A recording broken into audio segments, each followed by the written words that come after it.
नमस्कार दोस्तों। आज के इस लेक्चर में हम चर्चा करेंगे राहु काल के बारे में।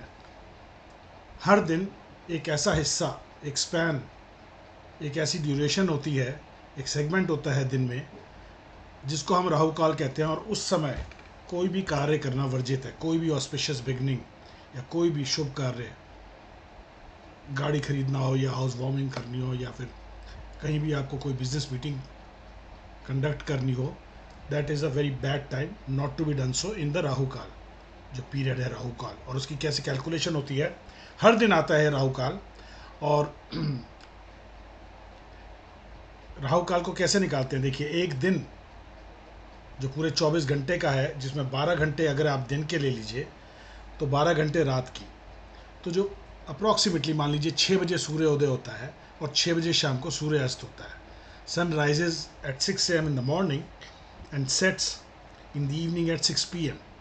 तो ड्यूरेशन ऑफ द डे, जो डे लाइट रहेगी, वो 12 घंटे की हुई, 6 बजे सुबह से लेकर 6 बजे शाम तक। अभी जो 12 घंटे की जो डे लाइट है, जो दिन है, दिन का हो रहा है, दिन के घंटे हैं 12 घंटे, इनको डिवाइड किया जाता है 8 से। तो रफली 1.5 घंटा आता है। 12 डिवाइडेड बाय 8, 1.5 घंटा। तो 6 बजे जो सन राइज होता है, सूर्य उदय होता है, 6 से 7:30 पहला हिस्सा रहेगा। इसको हम निगलेक्ट करते हैं, वी डोंट कंसिडर इट। 6 हमेशा पहला हिस्सा हम इसको वी लीव इट ब्लैंक।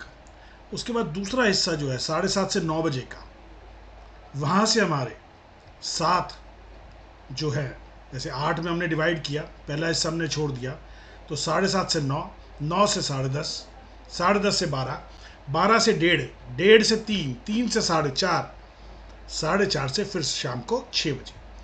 ये 7 हिस्से मिले। तो सोमवार को, अगर सोमवार का दिन हो, तो दूसरा हिस्सा जो कि हुआ 7:30 से 9 बजे, अगर दिन 12 घंटे का है, अगर सूर्य उदय हो रहा है 6 बजे सुबह और सूर्य अस्त हो रहा है 6 बजे शाम को, तो पहला हिस्सा जो 6 से 7:30 तो छोड़ ही देना है, वो किसी दिन भी कंसीडर नहीं किया जाएगा। दूसरा हिस्सा जो है वो मंडे को राहु काल कहलाएगा। तो मंडे को, सोमवार के दिन, बेसिकली 7:30 से 9 बजे राहु काल होगा। उसके बाद इसकी मैंने एक शॉर्टकट रखी है, 2, 7, 5 एंड 6, 4, 3, 8, 27, 5, 64, 38।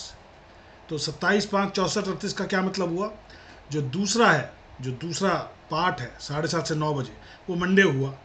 अब जब मंगलवार आया तो 27, 5 तो 7वां, मंगलवार को 7वां हिस्सा जो कि जाके फॉल हो रहा है आपका 3 से 4:30 बजे के बीच में, शाम को 3 से 4:30 के बीच में आपका 7वां हिस्सा फॉल होता है। तो मंगलवार को 7वां हिस्सा राहु काल होगा। बुधवार को 5वां, क्योंकि 2, 7, 5, 27, 5, 64, 38, तो 5वां हिस्सा बुधवार को राहु काल कहलाएगा। और 5वां हिस्सा कौन सा हुआ, पहला 6 से 7:30, नलीफाई, निगलेक्ट किया। दूसरा 7:30 से 9, तीसरा 9 से 10:30, चौथा 10:30 से 12, और पांचवा 12 से 1:30 बजे। तो बुधवार को 12 बजे से लेकर 1:30 बजे ये राहु काल होंगे, राहु काल का समय होगा। ऐसे ही आप थर्सडे आइए, थर्सडे को छठा, क्योंकि 64, 38, 27, 5, 64, 38, थर्सडे को छठा आया। छठा मतलब छठा भाग, छठा मतलब 5वां तो अभी हमने दिया ही है बुधवार को। तो थर्सडे को जस्ट उसके बाद 1:30 से 3 बजे जो है वो थर्सडे को राहु काल होगा। फिर 64, 38 चौथा हिस्सा जो वो है वो फ्राइडे को होगा। फ्राइडे को, शुक्रवार को, पहला हिस्सा छोड़ दीजिए 6 से 7:30, 7:30 से 9, दूसरा, तीसरा हुआ 9 से 10:30, और चौथा हुआ 10:30 से 12 बजे जो है वो टाइम फ्राइडे को, वो राहु काल कहलाएगा। सैटरडे को थर्ड पार्ट जो कि हुआ 9 से 10:30 बजे सुबह, वो राहु काल है। और संडे को 8वां हिस्सा, आखिरी हिस्सा जो कि हुआ 4:30 से लेकर 6 बजे शाम को, वो राहु काल कहलाएंगे। अब इसकी मैंने एक पीपीटी बनाई है जो आपके साथ मैं शेयर करता हूँ। देखिए, ये राहु कालम की पीपीटी है। स्लाइड्स हैं, 8 स्लाइड्स हैं।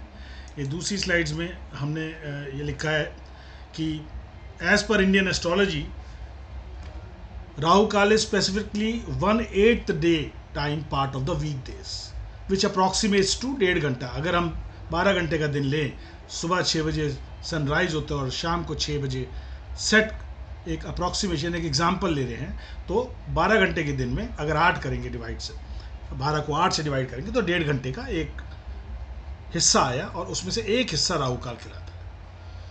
और सिंपली पुट मतलब बेसिकली 1.5 घंटा जब 12 घंटे हों, लेकिन ये 12 घंटे कभी होते नहीं, कभी 6:30 बजे अगर सनराइज़ हो रहा है, जैसे सर्दियों में 6:30 बजे लेट राइज होता है और शाम को 5:30 बजे सेट हो जाएगा, अस्त हो जाएगा, तो बेसिकली 11 घंटे हुए। तो उस समय आप फिर 11 घंटे को 8 से डिवाइड करेंगे और फिर निकालेंगे 8 हिस्से, वो 1.5 घंटे से कुछ कम ही बैठेंगे। तो ये वो टाइम होता है राहु काल, जब आपका एक्चुअली जो दिमाग है वो जो राहु है उसको एनवलप कर लेता है, covers the mind, causing it to go blind, so the mind doesn't think clearly. So that's why Rahu kaal is considered auspicious. अगर कोई मेजर डिसीजंस लाइफ में लेने हो तो राहु काल में जनरली आप लेंगे तो वो गलत बैठेंगे।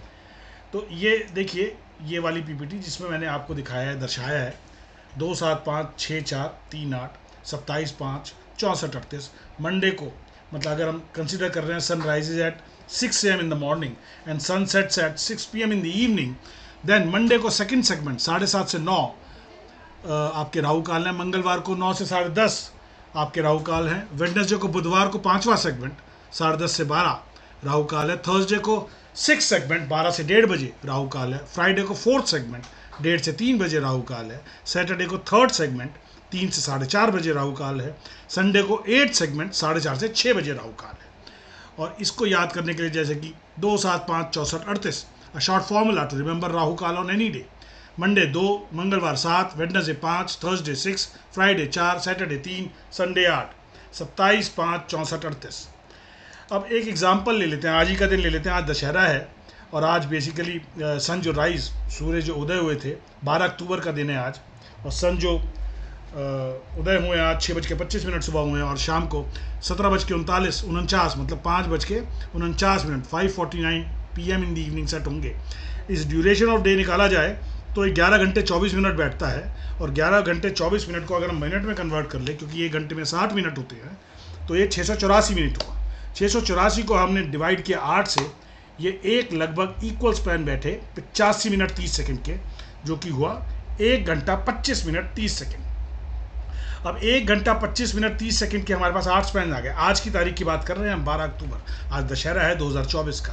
तो आज के दिन द फर्स्ट पार्ट जो है वो 6:25 सन जो राइज हुआ है उसमें जोड़ा जाएगा 1 घंटे 25 मिनट 30 सेकंड, और इसका जो टाइम आया, जो ड्यूरेशन आई, वो 6:25 से लेकर 7:50 मिनट 30 सेकंड आई, जो कि ब्लैंक छोड़ेंगे, इसको निगलेक्ट करेंगे, इसको कंसिडर नहीं किया जाएगा। सेकंड पार्ट जो है 7:50 मिनट 30 सेकंड से लेकर 9:16, ये अगर आज सोमवार होता तो राहु काल कहलाता, लेकिन आज सोमवार नहीं है, आज सैटरडे है, तो सैटरडे को मैंने आपको बताया था तीसरा हिस्सा कंसिडर होगा। थर्ड पार्ट कौन सा हुआ, अब 9:16 में आप फिर से 1 घंटे 25 मिनट 30 सेकंड जोड़ेंगे, और जो ड्यूरेशन आएगी 9:16 से लेकर 10:41 30 सेकंड। तो आज सैटरडे, जो आज शनिवार है, दशहरा का दिन है, बेसिकली 9:16 से लेकर 10:41 30 सेकंड तक राहु काल पीरियड था, और कोई कार्य नहीं करना चाहिए था। Auspicious work shouldn't have been done. चौथा हिस्सा 10:41 से लेके 12:07, क्योंकि आप 1 घंटे 25 मिनट 30 सेकंड ऐड करेंगे 10:41 30 सेकंड में, तो आया आपका 10:41 30 सेकंड से 12:07, जो कि चौथा हिस्सा है। ये फ्राइडे को राहु काल कहलाएगा। पांचवा हिस्सा हुआ 12:07 से लेके 1:32 30 सेकंड, जो कि बुधवार को राहु काल कहलाएगा, अगर बुधवार होता आज, लेकिन आज नहीं है, तो for calculation I am just citing this example. छठा हिस्सा जो है आप जोड़ेंगे 1:32 30 सेकंड दोपहर के, उसमें 1 घंटे 25 मिनट 30 सेकंड जोड़ेंगे, तो बेसिकली वो आएगा 2:58 तक दोपहर को। तो 1:32 30 सेकंड से लेके 2:58 तक, अगर बृहस्पतिवार होता थर्सडे, तो ये छठा हिस्सा राहु काल कहलाता। और सातवां हिस्सा जो कि ट्यूसडे को राहु काल कहलाता है, वो होता आपका, जोड़ेंगे आप उसको 14:58 में 1 घंटे 25 मिनट 30 सेकंड, और आठवां हिस्सा बेसिकली फिर आप जोड़ेंगे तो वो ऐसे ऐसे करके आ जाएगा। तो ये सारी डिविजन्स हैं, और basically today being the third part, is the Rahu काल 9:16 से लेकर 10:41 तक राहु काल हैं. ड्यूरिंग दिस राहु काल, Rahu actually envelopes, covers the mind, causing it to go blind. So the mind doesn't think clearly. Hence, this is why Rahu Kal is considered inauspicious. Traditionally, belief जो हमारे beliefs हैं वो suggest करते हैं राहु काल is very very inauspicious, overpowers the mind, weakens and एक weak कर देता है आदमी की individual ability to think. Therefore, it is best to avoid while planning any auspicious event or any major decision taking. क्योंकि राहु देखिए एक मैलेफिक प्लैनेट हैं और राहु केतु दोनों ही नेगेटिव प्लैनेट कंसिडर किए जाते हैं और इनका मास नहीं होता है. ल्यूनर नोड्स हैं. मून की नॉर्थ ल्यूनर नोड राहु होती है और मून की साउथ ल्यूनर नोड केतु होती है. तो कोई भी ये जब भी राहु काल रहेगा वो समझिए आप कभी इंटरव्यू पे जाना है, कोई रजिस्ट्री करानी है, कोई लॉन्ग जर्नी पे जाना है, शादी करनी है, हाउस वार्मिंग पार्टी है, moving into a new house, going for an interview, buying a vehicle और ज्वेलरी और एनी अदर सेक्रेड बिगनिंग्स, आप इस राहु काल के टाइम को अवॉइड करेंगे. राहु बेसिकली दो तरह से समझते हैं. एक तो माइथोलॉजिकल स्टोरीज हैं जिसमें Rahu is believe to be आधा एक असुर हैं जिसका विष्णु जी ने 2 हिस्सों में भाग किया था क्योंकि वो अमृत चुपके से पी रहे थे. असुर का नाम था Swarbhanu, who was chopped into 2 parts by Lord Vishnu's Sudarshan चक्र. जब समुद्र मंथन की गाथा हो रही थी, समुद्र का मंथन हो रहा था, तो जब अमृत निकला, जो नेक्टर था, that is the nectar of immortality निकला, तो राहु ने उसको चुरा के उसका भोग करना चाहा. तो इसकी शिकायत सूर्यदेव ने विष्णु को लगा दी, विष्णुदेव को लगा दी और विष्णुदेव ने अपना सुदर्शन चक्र छोड़ा और राहु जो स्वरभानु असुर थे उनके 2 हिस्से हो गए. एक नॉर्थ कहलाया, एक राहु कहलाया, एक केतु कहलाया. जो मुख का भाग था, ऊपर का भाग जहाँ से वो अमृत का ग्रहण कर रहे थे, वो राहु कहलाया और जो निचला हिस्सा बॉडी का था वो केतु कहलाया. ये माइथोलॉजिकल स्टोरी से आते हैं. Otherwise Rahu Ketu basically moon के ल्यूनर नोड्स हैं, एक नॉर्थ एक south. Rahu north lunar node, moon south lunar node. ये भी कैसे समझिए, जैसे कि मून का ऑर्बिट जो है धरती के चारों तरफ, मून रिवॉल्व करता है क्योंकि मून सैटेलाइट है धरती की. तो मून जब रिवॉल्व कर रहा है धरती की तरफ, उसका एक ऑर्बिट बनेगा. ऐसे ही हम अगर जियोसेंट्रिक सिस्टम ले रहे हैं तो ये मान के चलते हैं कि धरती सेंटर है सोलर सिस्टम का और सूर्यदेव उसके चारों तरफ चक्कर काट रहे हैं, रिवॉल्व कर रहे हैं. तो सूर्यदेव का जो ऑर्बिट बनता है उसको रविमार्ग कहते हैं, जो कि बहुत दूर है और मून का ऑर्बिट पास है. तो मून के ऑर्बिट को अगर हम एक्सटेंड करेंगे celestially, moon's orbit extended celestially will definitely intersect Ravi mark at 2 points. North point is called Rahu, South point is called Ketu. ये राहु और केतु हमेशा एक दूसरे के बैंक ऑपोजिट होते हैं, 180 डिग्री ऑपोजिट रहते हैं. तो हमेशा अगर राहु 10 डिग्री आगे चलेगा तो केतु 10 डिग्री पीछे चलेगा. और बेसिकली इनकी मूवमेंट राहु केतु की और ग्रहों के हिसाब से ऑपोजिट होती है. जो कुंडली बनती है तो राहु केतु उल्टा चलते हैं, बाकी 7 ग्रह सीधा चलते हैं. तो ये हमेशा वक्री रहते हैं और बाकी सब ग्रह मार्गी रहते हैं. और बेसिकली ये छाया ग्रह कहलाते हैं क्योंकि इनका कोई मास नहीं है, इनका फिजिकल मास नहीं है. ये दोनों छाया ग्रह हैं और बड़े ही नेगेटिव हैं.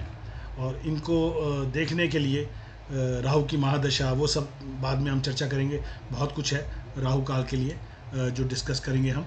बाकी फ़िलहाल आज का जो लेक्चर था मेरा, राहु काल का समय, राहु काल का पीरियड हर दिन आता है 1.5 घंटे के लगभग, कभी 1.5 घंटे से ज़्यादा. अगर गर्मियों के दिन हैं तो 12 घंटे से ज़्यादा अवधि रहेगी एक दिन की, तो वो 1.5 घंटे से ज़्यादा बैठेगा. अगर सर्दियों के दिन है, दिसंबर जनवरी के हैं, तो वो 1.5 घंटे से कम बैठेगा क्योंकि 11 घंटे का ही दिन होगा. सन देर से निकलते हैं और जल्दी अस्त हो जाते हैं. तो ये वो समय है राहु काल जो कि 2, 7, 5, 6, 64, 38, मंडे को दूसरा, मंगलवार को 7वां, बुधवार को 5वां, थर्सडे को 6ठा, फ्राइडे को 4था, शनिवार को 3रा और रविवार को 8वां. वो हिस्से हैं जब कोई कार्य की शुरुआत नहीं करनी चाहिए, कोई मीटिंग्स नहीं रखनी चाहिए. आप समझिए कोई भी कार्य ना करें. जहाँ हैं, ऑफिस में हैं तो ऑफिस बैठे रहें, घर में हैं तो घर बैठे रहें, निकले ना हो. तो लोग मानने वाले मानते हैं जी. देखिए कई लोग कहते हैं सुपरस्टिशन है, लेकिन हमारी इंडियन वैदिक एस्ट्रोलॉजी में ऐसी चीज़ें लिखी गई हैं जो मानते हैं. मानने में कोई हर्ज नहीं, अगर मानेंगे तो क्या पता बहुत बड़ी कोई दुर्घटना होने से बच जाए. तो ये सब आप पे है, आपके बिलीफ सिस्टम पे है. तो बाकी it looks very interesting what our Vedic seers, जो ऋषि मुनि हैं, इतना कुछ लिख गए और कैसे कैलकुलेट करके चले गए. It is very very amazing to know all this. So I think you like my lecture and comprehension on Rahu Kal. More videos will be coming. Keep liking them. Thank you so much. Thank you so much.